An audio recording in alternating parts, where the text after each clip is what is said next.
I'm Carol Moody with SmarterServices, and the team I have with me on the webinar today includes Mercy Rivera, who is from our partner school at University of North Georgia. Mercy will be speaking about her implementation of SmarterMeasure.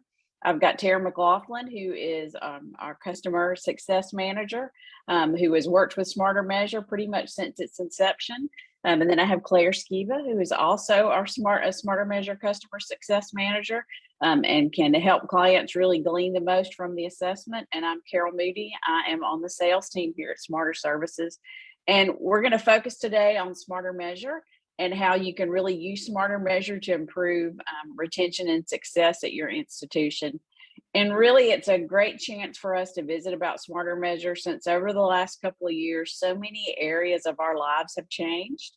And SmarterMeasure, if anything, is, I think, more relevant than it was prior to the pandemic due to the way all our lives have shifted over these last couple of years. Just a little bit about the webinar. We'd like to use Q&A. Of course, chat is there for you to use as well. But Q&A is a good way for us to check off to make sure that we've addressed all your concerns. But Claire's going to be monitoring both chat and Q&A. So for specific questions that would benefit the entire group, Q&A is probably the best place to put that, but you can also communicate with us through chat if you would like. A recording and a slide deck, the entire slide deck and the whole recording are going to be sent out in just a couple of days, and we'll randomly be pulling 2 attendees, and they will be notified that they've won a $10 Amazon gift card as a thank you. So those will be a random drawing, and we'll be sharing those winners on April the 5th.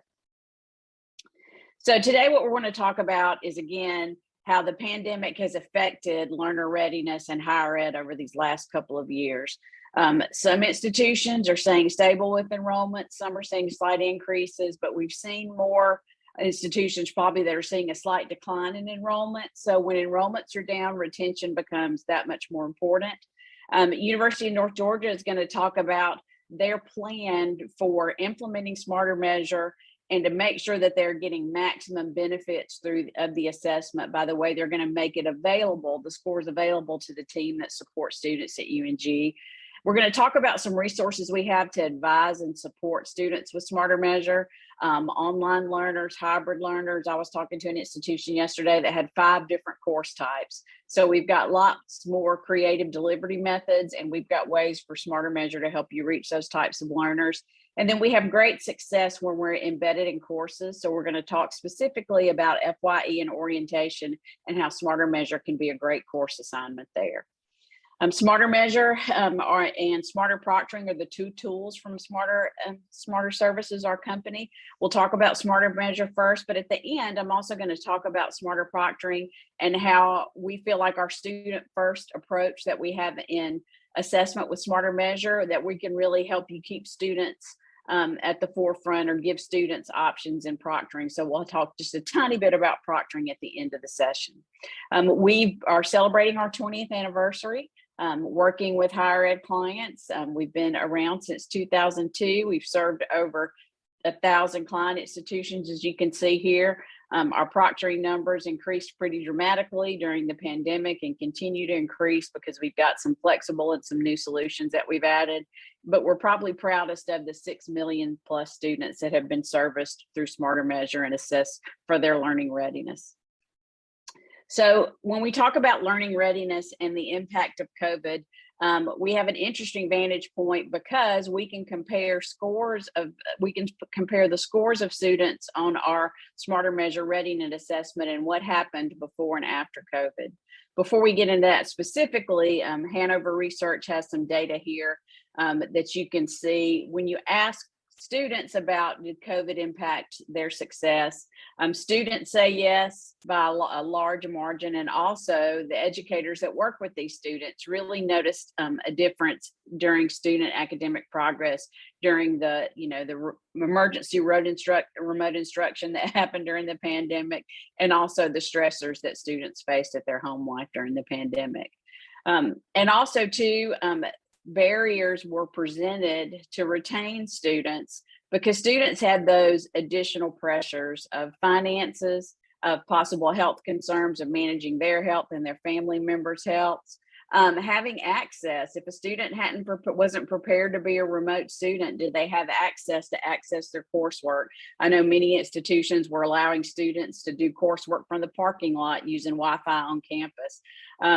Just a lot of those pressures that we all dealt with during the pandemic also influenced the students' ability to stay enrolled in higher ed. Again, we have a great capsule of measuring what happened during the pandemic because of some of our internal numbers with our SmarterMeasure data, and then generally what happened. This is going to be one of the resources that's going to be in your follow-up email. This PDF is a part of the slide deck that you'll receive. And we can see in the top left, we see the retention declines, broken down by all institutions 2-year. And part-time students. A lot of the students that we service, of course, in our institutions are part-time learners, and we can see a pretty significant decline there. And you can read, I don't have to read all this information to you, but just basically the summary is we had more students access our readiness assessment during the pandemic. We saw increased stress and anxiety in students during the pandemic. And then we also saw an increased exposure to those remote deliveries during the pandemic. And even some say an increase in cheating incidents during the pandemic. So again, a lot of things that we knew about e-learning shifted during this particular time. When Campus Technology surveyed institutions as far as how their priorities had changed because of the pandemic's challenges, of course, we know about the emergency remote instruction and that dramatic shift over to expanding online courses. But then we realized that we needed to do a better job supporting these online learners. I talked again about the institution I met with the other day that's up to 5 different types of courses. They have with the synchronous and asynchronous modes of online delivery and with hybrid courses. Again, some of these new course types I don't think would ever have developed without the pandemic and our ways to service students in the way that best meets their needs. So I think that's a positive. Many of you may be involved with Quality Matters or have other quality standards in place to make sure your on-time delivery meets those standards to being a well-designed course, not just an online course.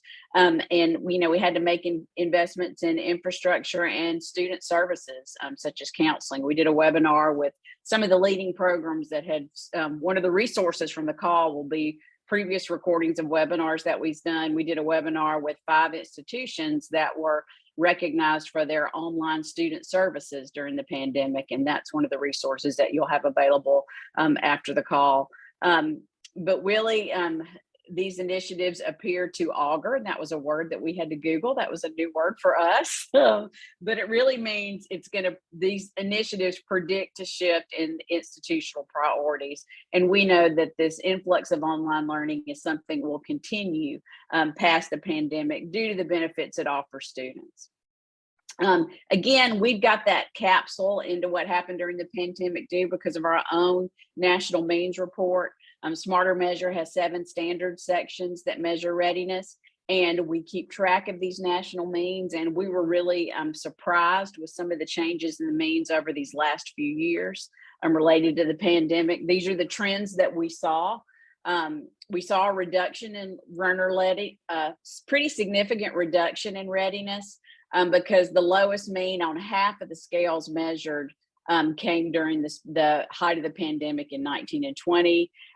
We saw more students with less experience in online learning courses. We saw more students that answered when we asked them about the number of online courses they had taken. We saw more students that had 0 experience than previously. In volume of number of assessments went up because institutions that used us for online learning, when they switched to fully online learning, they allowed more students access to the assessment. Really not a surprise to us. And on our non-cognitive sections, life factors, which is going to measure all those external pressures on the student, what's happening with your family, what's happening with your finances, what's happening with your health. We saw lower scores on life factors, but we also saw lower scores on individual attributes. And that's kind of our grit section, where we measure a student's persistence, their ability to control procrastination, their locus of control. So really those pandemic pressures were reflected in declines in both of those sections. Also, too, something that's not encouraging is the impact of the stressors of these last few years on cognitive readiness. We saw a decline on both the math and writing scales over the past 4 years. So this is a trend that's continued, and we see declining scores in this area by 5 to 8 percentage points. So pretty significant when we looked at just our data, not national data related to the pandemic and readiness and retention. So how can schools respond to meet students in these, in these times of crisis? In addition to all that data that was pulled, now we're looking at 7.9% inflation was the figure that I pulled prior to this discussion. So again, these financial struggles continue to impact students and life factors. So how can we respond to support students? Measuring learner readiness with an instrument like SmarterMeasure can help you determine where students may need those additional supports. Non-cognitive attributes, do they need help with technology? Do they need help with reading, with math, with writing? Measuring readiness and being able to start those supports early because you know where a student is when they come to you as opposed to when they end up on early alert, right? Schools can respond by helping with those services. Coaching, advisors, academic advisors, mental health services. Again, responding to students where they have those challenges. For skills, they do a lot with cell phones. Students can make a TikTok and an Instagram and do all kinds of things on a cell phone. But in many of the things that are involved in a traditional hybrid online or just a course that uses Blackboard or Canvas or Moodle, those are the types of things or skill deficits that we see in our students. So if we know about those skill deficits, we can, hey, let's make an orientation course. Hey, let's make a required Blackboard orientation. Let's make sure these students are not lacking in these technology skills. And again, respond to the experience of the student. Not everyone comes to college knowing what's going on. Think about a first gen's first week of school compared to someone who has parents who've attended college. So much of how we're prepared comes from what our parents went through. So we really want to put everybody on an even playing field. Just because I'm a first gen doesn't mean I shouldn't be as prepared on the first day of school as my peers that have other backgrounds. So we want to respond to where a student is. And now as we talk about retention, I'm going to switch over to Tara. Hey everybody, can you hear me? Can you hear me now? Tara, would you like for me to drive for you or would you like to drive? Please. Okay. Yes, please. All right. Yes, we'll be talking about how student readiness impacts student retention. But first, we'd like to ask a question. There's going to be a poll shown on your screen now. Sorry, go back one more. Yes. If you can use the poll to answer the question, since the pandemic, are your enrollments up, down, or the same? And then Claire's going to let us know the findings. I think you can end the poll, Claire. We'll give everybody some time to answer that.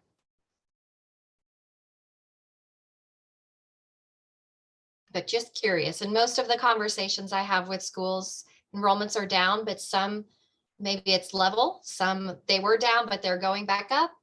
I guess we didn't add that one as an option, did we? Numbers are still coming in, so I'll give it a couple more seconds before I end.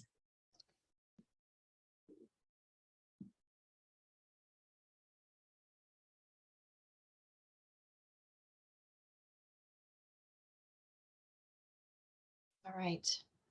So are the results being shared? I don't see them on the screen, but do we just move them over? They are being shared. So 27% say that they were up, 62% say they were down, and 12% are the same.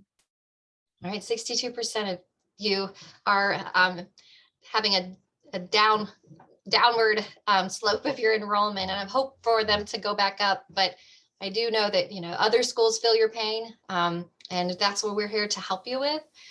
We would want to kind of set the stage for retention. Of course, it's key to schools because it's cheaper to retain the students you have than to recruit new ones. And this is from Fiscal Benefits of Student Retention and First Year Retention Initiatives. It's a research paper from Dr. Joe Cuseo. He's from Marymount College in California. He's done a webinar with us. I think it was before the shutdowns, before the pandemic, maybe in early 2020. He's just got a wealth of information about first year students and how to help them with retention. But in this paper, these are the bullets that struck out to us, the first two especially, but recruitment efforts are just much more expensive. You have to hire staff, you have to have travel funding, you have to have marketing costs. Whereas in contrast, retention initiatives, they're much more cost effective. In this stat here, it takes 3 to 5 times as much money to recruit a new student than it does to retain an already enrolled student. So that just reinforces the need to continue on with your retention initiatives. And we feel that SmarterMeasure is a key piece in that. But a student who is retained at an institution for 4 years will generate the same income as 4 new students who leave after 1 year. So that's just startling and amazing stat-wise. On to the next slide, please. But this all begs the question, you know, when we're talking about retention, and this would be maybe pre-pandemic, but also during too and since, why do students drop out of college in the first place? It's usually because life happens. And this is according to a survey from Bill and Melinda Gates Foundation. There's a link at the bottom there if you'd like to read the actual study or the actual public agenda piece. But students who had recently dropped out of college, these are the top 5 reasons that they reported doing so. School conflicted with their jobs. They couldn't afford the tuition, so it was a financial impact. They didn't have support from their family, maybe their employer, maybe their friends to go to college. Maybe they were the only person in their friend group who was going to college. They didn't believe that a college degree was valuable to them. They didn't have a strong reason to go to college. They didn't have enough discipline. They partied out. So, but these same reasons that we saw in the slide before are also the same reason that students, prospective students interested in going to college aren't actually moving forward and enrolling. And this is according to a survey from EAB of prospective students or students interested in going to college. 45% of those was due to their family and work-related commitments. You can't ignore or neglect your family commitments or your job commitments. Also costs of attending, so the finances. It's very expensive to go to college. So for someone who might be working full-time, have a family, maybe they're a single parent, that financial investment is just not in the cards for them. And there are also the same challenges the students who are enrolled in college are facing, according to a survey from North Carolina State. Top 10 challenges that actual college students reported to being successful, retained, was it's a two-way tie for first place with their jobs and their expenses or finances, followed by their family and friend commitments. So this begs the question also, why should you measure learner readiness? Because it's a key indicator of all of these slides before. Readiness is a loaded term, but it's related to students' finances, it's related to their non-cognitive skills, it's related to their situation in life. It's often the answer to why a student is not engaged in their courses. Maybe it's because they're not motivated. Maybe they are a single parent working full time, having, to try to squeeze in assignments while their kids are sleeping, or maybe they don't have that reason. So helping them identify who or what is your why. Why are you here? That can really be something that you can refer back to when you're having advising conversations with the student who may not be engaging, to constantly refer back to, well, this is why you're here. Remember, you're here because you're the first person in your family to go to college, and you want to realize that goal for yourself and your family. These are also more malleable and actionable than more fixed predictors like first generation status, demographic factors like your age or your socioeconomic status, you can't change the fact that you're the first person in your family to go to college overnight, but you can change if you procrastinate through self-awareness and strategies for support. So now we're going to have our wonderful speaker from the University of North Georgia join us, and she's going to talk about how they are using SmarterMeasure. If you'll go to the next slide, Carol. Mercy Rivera Almodovar. She's the Assistant Director of Online Student Success for UNG Online Camp. She's also the UNG Online Campus Coordinator. She's dedicated to the success of students, whether they're part of the online campus solely or on-campus students who are enrolled in online courses. So we do appreciate your joining us and can't wait to hear how you're using SmarterMeasure and its impacts at UNG. Thank you, Tara. As Tara said, I am the Assistant Director for Online Student Success and the UNG Online Campus Coordinator for UNG. And with that comes a lot of responsibility, right? Especially post-pandemic and during the pandemic. UNG is a regional multi-campus institution. We have 5 physical campuses and our online campus, which began in fall 2017. And we're also one of 6 federally designated senior military colleges in the nation with about 20,000 students in an academic year. I will say we originally launched SmarterMeasure in fall 2013. Oh, and I'm sorry, you guys can go to the next screen. So we originally launched in fall 2013. However, we stopped using SmarterMeasure, right? Oh, did I skip a slide? Or I probably did skip a slide. I'm so sorry. We stopped using SmarterMeasure in 2018. I'll just briefly touch on the previous slide, though. Y'all can keep it there. Almost half of our students are actually taking at least one of our UNG online courses. We do offer eCore courses, which is a collaborative program through the University System of Georgia. But taking solely our courses that are created by our own academic departments, we have at least half of our students taking those, and almost 5% of our students are completely online for a semester, whether they're part of the online campus or they are on a physical campus, just taking the semester online. And so our goal was to increase student success rates in our online and hybrid courses, and also our student retention rates. We found that many of our students have no experience or limited experience in online courses. And so SmarterMeasure was actually, we relaunched it in order to have some ground level preparation and resources for our students. And so we relaunched in spring 2021. During the pandemic, we found that we had a lot of students who had either high school level online courses, which are very different than our college level online courses. A lot of students who have never taken an online course and were forced into remote learning during the pandemic. And then, you know, they had to continue online learning, right? Because for our summer semester, we were completely online. Our fall back to normal semester, we were primarily online with some hybrid and on campus. And our hybrid courses also had an aspect of the online learning environment. And so for spring 2022, we found that our online students, we had to take further steps and better prepare them. So we did make it mandatory for our incoming online students, online campus students, sorry, to take the SmarterMeasure assessment as mandatory before they could register.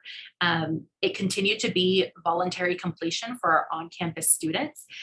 We have discussed as part of student success initiatives at UNG, making it mandatory for our on-campus students as well, since we know at least half of them take at least one online course in their college career. However, that would require a lot of buy-in from our university. And so we are, it's sort of on the back burner, but we do bring it up multiple times a year, especially during several of our committees to increase retention and persistence rates. But it's something that we're slowly developing as time goes on. And so at the moment, our SmarterMeasure link is posted on our online learning at UNG webpage. That's where it's housed. We do have it linked out in our orientations and our student checklist for incoming students, as well as our technology guides and online learning guides that are available to current students as well. And so any student can access it. Our student login page, we did find that we had to include very specific information.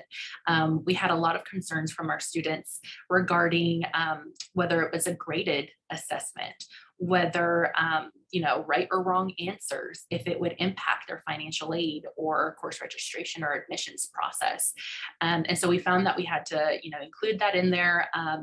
As y'all can see, we have several different assessments, one for current students, one for prospective students, so that they understand whether they're prepared for our online programs and our online courses, and also our NEST students. So our NEST student are our online learners, our adult learners and our veteran learners.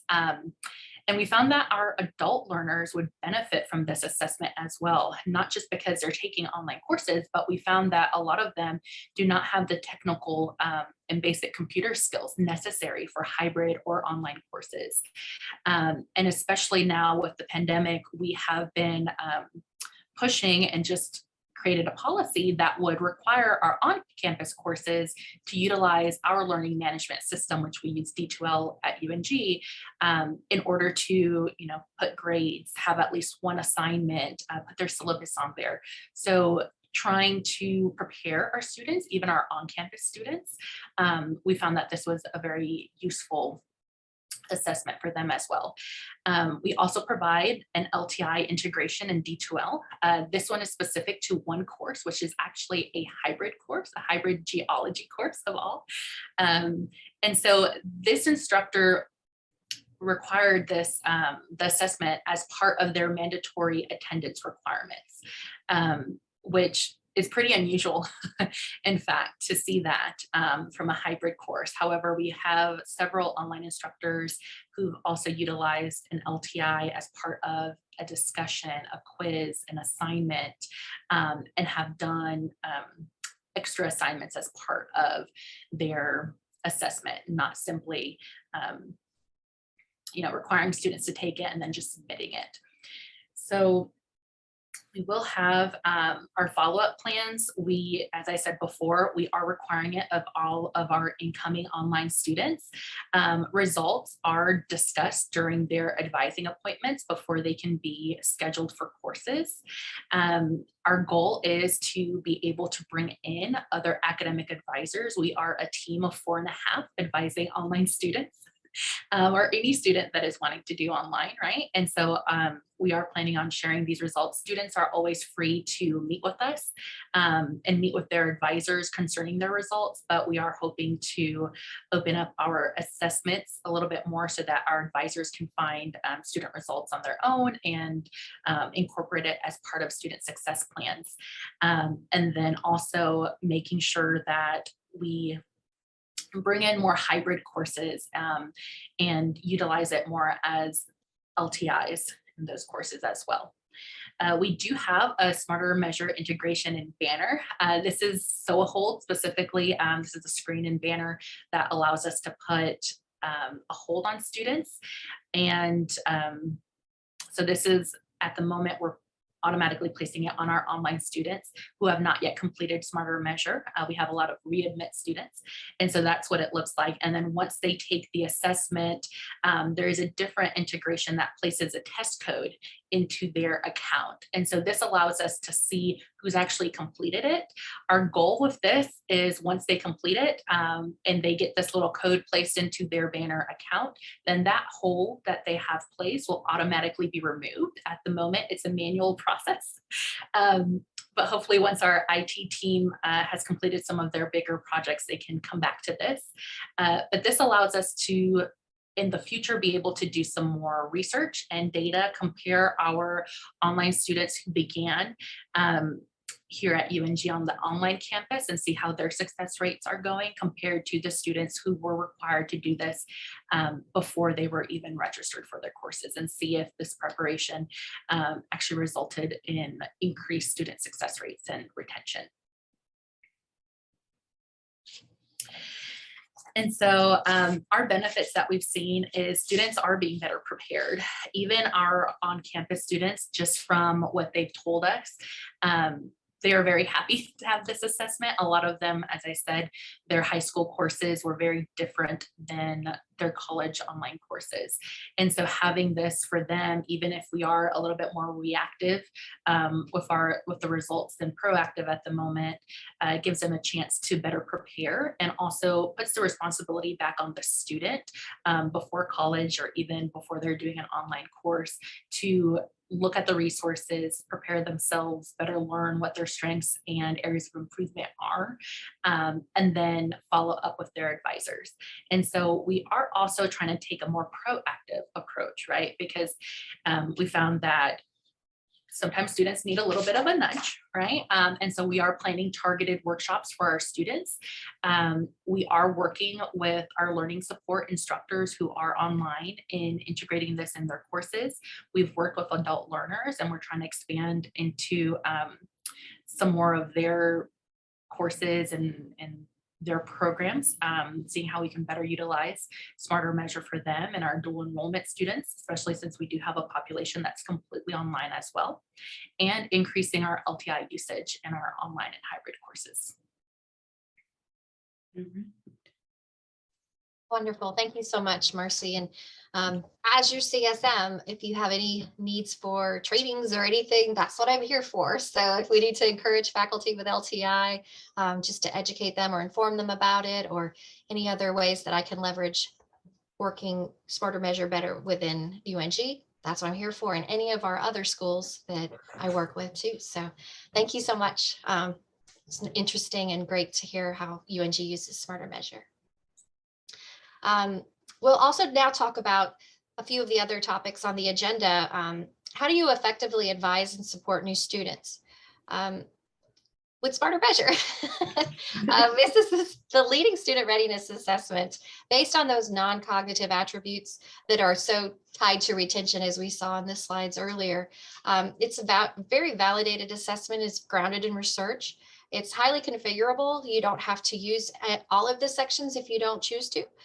You can offer them in different weeks of a course. Some schools break it out so that they can offer just 2 sections and students can reflect, and then next week, 2 more sections. So you can disaggregate the assessment as you'd like.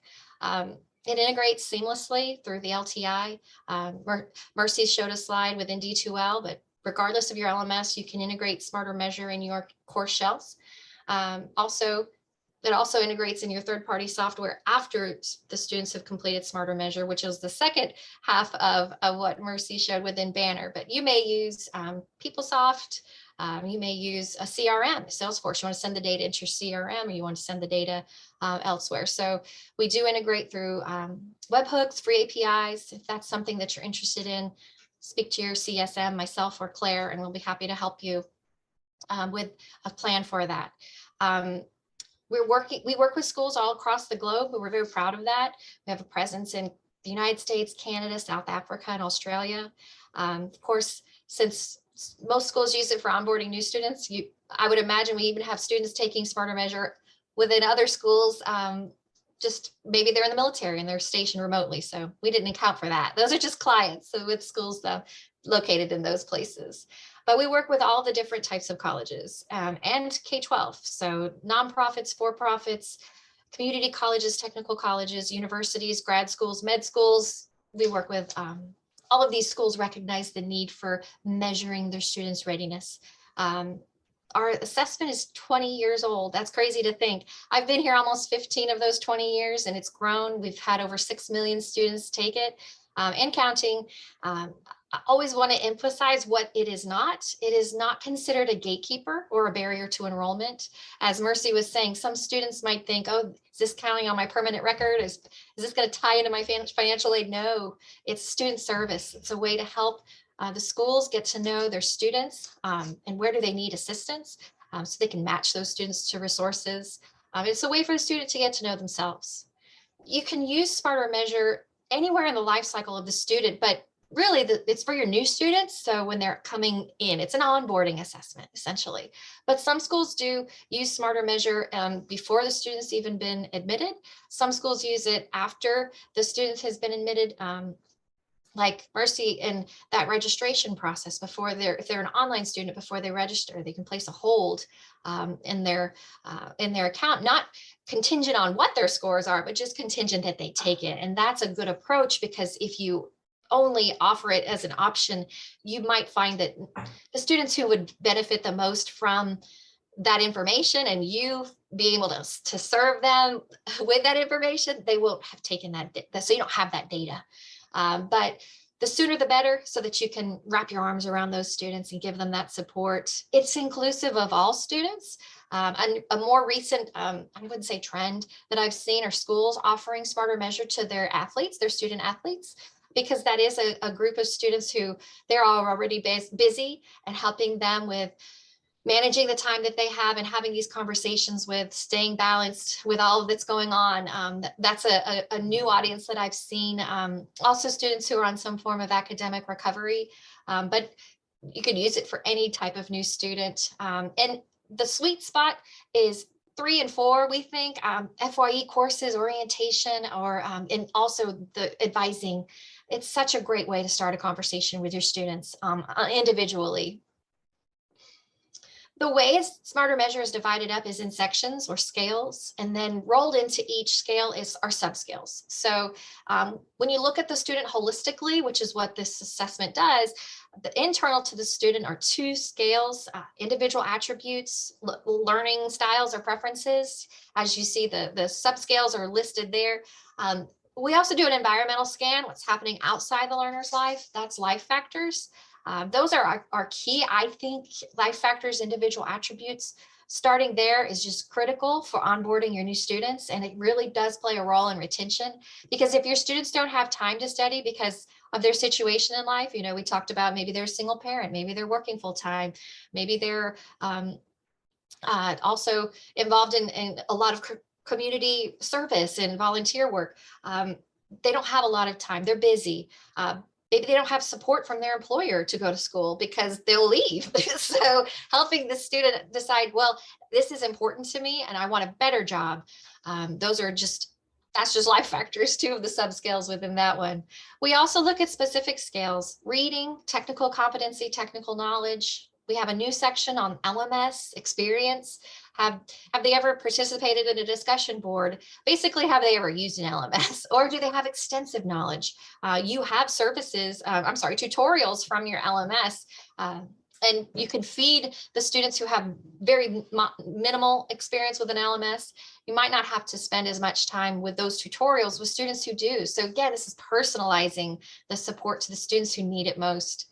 We also do a typing section. And then there's also optional cognitive pieces. So those are related to math and writing. If you're interested in that, if you use SmarterMeasure and you're interested in taking a gander at our math and writing sections, let us know. Claire and I would be happy to send you some logins. All right, sorry. The assessment, this is just a screen capture. This isn't a demo, so this is just one of the sections that you see from one of our clients. The students can stop and return later. They can come to us if they're having issues with SmarterMeasure in general. But this is our individual attributes, just a screen capture of that section from the student's perspective.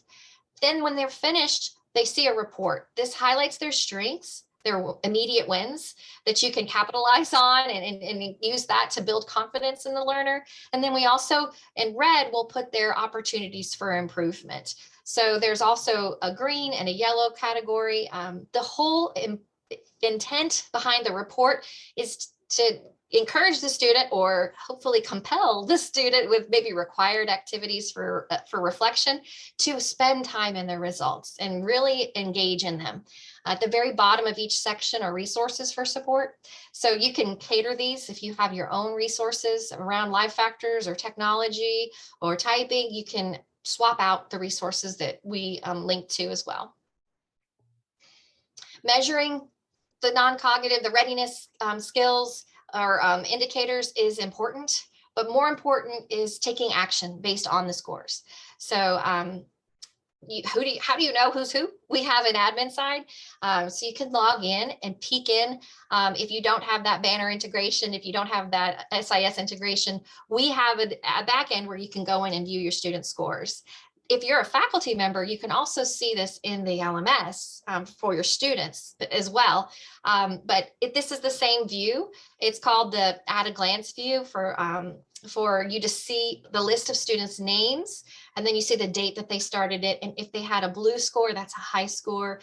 Green is medium, red is low. The more reds a student has, the more quote unquote at risk they are. That I would prioritize a conversation with those students. And, as far as like an early alert system, the data can also be exported, and schools love to export this data. As Mercy was saying, to compare students, they've got a lot of data from before when they did not have to leave, and then they've come back, so they can use that longitudinal data to see what have maybe spot trends or gaps in services that they didn't know existed. And within there's 4 reports on the admin side per student, and one of those is an advisor report, and within that is this grid.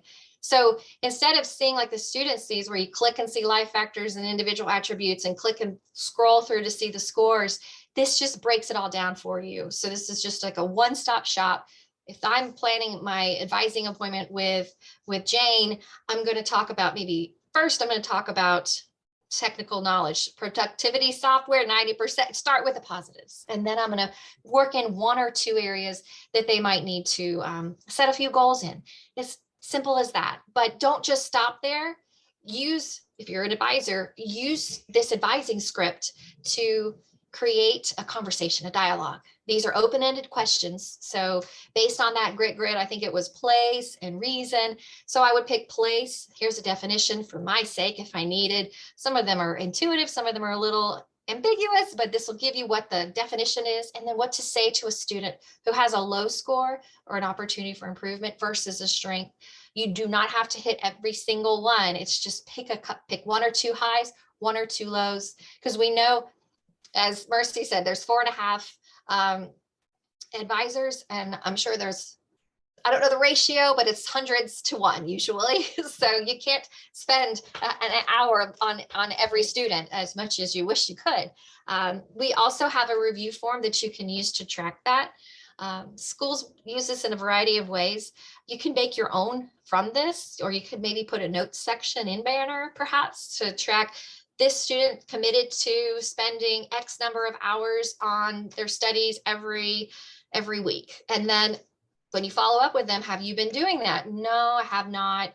Well, I don't want you to just dismiss this. This is a commitment you made. I really want you to work hard to complete that goal. And if they say, yeah, I did, and it's really helping. All right, that's awesome. Let's go back to your report and let's find another one, and then work through that, and just helping the student build the confidence through those nudges and advising conversations.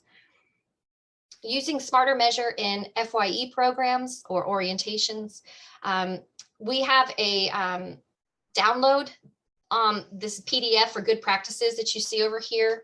But also here, Dr. Cuseo again, he said that holistic first year seminars, FYE courses, have the most significant impact on student outcomes. And it does have that holistic approach. So using SmarterMeasure in an FYE course, those just align so well, or an orientation course if you don't have one but have the other, or if you have both, you can use it in either. We also have a link to, if you do use SmarterMeasure in a course like orientation or FYE, there's a link to discussion board questions. There's also a free write-up paper too. So just helping the students engage in those results is the main goal. We provide resources. We consider ourselves experts in learner readiness. With the pandemic shut down all the schools and campuses, we created resources to help schools help their students be successful online students. So we have some related to creating a place to study.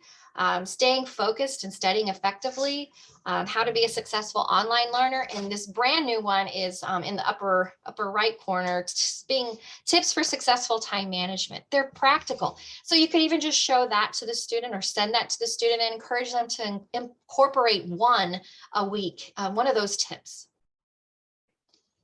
So regardless of how you use SmarterMeasure, the whole most important thing is to bridge the gap. Make sure you're having the students engaging in their results. Success doesn't happen in a vacuum. You can't just offer SmarterMeasure and then automatically all of your students are retained. But if you have them reflecting on this and coming up with a plan for where they're going to study and when they're going to study and how they're going to study and what works for them, does it work for the other students? So you can really personalize your approaches and your support for each student, requiring it, and then connecting students with appropriate resources, and also integrate. If you're just using SmarterMeasure right now and you'd like to send the data to a third-party software, that's a really great way to put the data in the advisor's hands where they live, so that they don't have to go to a third-party software of our admin panel just to search for students. It will be sent to where they're living now. Just to end the call, just want to talk a little bit about this webinar began through our relationship with the University System of Georgia and the Board of Regents and the work that we do with them. That's how Mercy has access to SmarterMeasure. We have a state level agreement with the University System of Georgia. Makes it easier for their schools to come on board with us because we're a vetted and a valued resource there. Wanted to talk a little bit too about another relationship we have with schools in Georgia and outside Georgia, of course, and that's the way to help us protect assessment integrity through proctoring. We're very different than most proctoring providers, as in we've always had face-to-face options for students. One of the things our proctoring tool does, Smarter Proctoring, is really a delivery and a management system. So what your institution would do, it would look at all these options for testing. You would pick the option that you want to have your students to have, and you would deliver that option through your LMS. We do work with D2L for the University System of Georgia, but we also work with Moodle and Canvas and Sakai and Blackboard. And we're really excited because we've made some new enhancements. Those of you that may have looked at Smarter Proctoring, we've been used with eCore in the University System of Georgia for about 7 years. But as the system has evolved, we've involved our offerings to make sure that we can deliver proctoring in ways that are effective for your students. So new to us in this last year are our ability to offer record and review proctoring, where we have proctored review sessions after the facts. We have automated proctoring, where the student is recorded and our AI flags those anomalies. But we've recently added record and review, live virtual proctoring, and also this middle option, which is unique to us, called hybrid proctoring. It was created specifically with the help of testing teams at Florida State College, Jacksonville, and Louisiana State University. So institutional proctors helped us develop the feature set for a tool that's like Zoom, but developed specifically for proctoring. So right now, an institutional proctor could watch 10 students test at a time. They could have AI flagging in the background. All those sessions are going to be securely recorded and viewable for the instructor inside the LMS.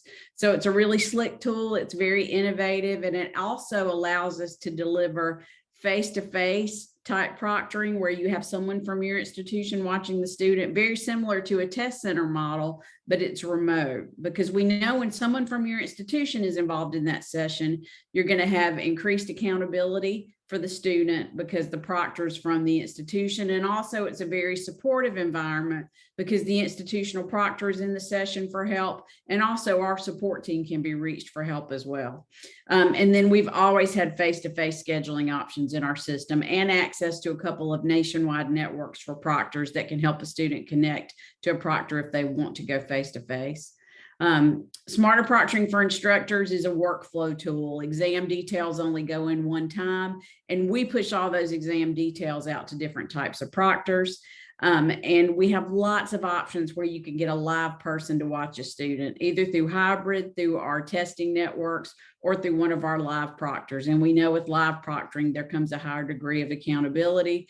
Students like it because they don't have to fill out go walk around with a paper form to get signatures if they want a special proctor type, right? Anything that's allowed for the student to use is going to be displayed in the LMS, and it's going to be easy for that student to click and that student to schedule. And again, you can give students those options without making it harder for instructors.